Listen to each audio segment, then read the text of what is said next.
To download Canva file as a PDF, I want to go into my design here to open a design I'm already working on.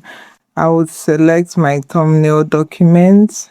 My Canva file has opened in the editor, and if you still want to edit your file, you can go through it and make your edits. But I have mine completed. To download this as a PDF, I want to click on share here and come over to download. And on that file type here, I want to click this drop down and I would select PDF standard if I'm just emailing this or sharing it as a document.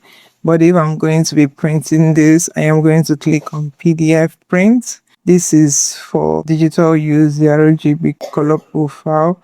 But if I'm doing a professional printing, I am going to click this drop down here to select the CMY key, which is best for professional printing. Also, something I like to do is to flatten PDF. You also want to check this if you arrange your layers in a specific reading order. You might also want to select some pages if you just want to download a few pages.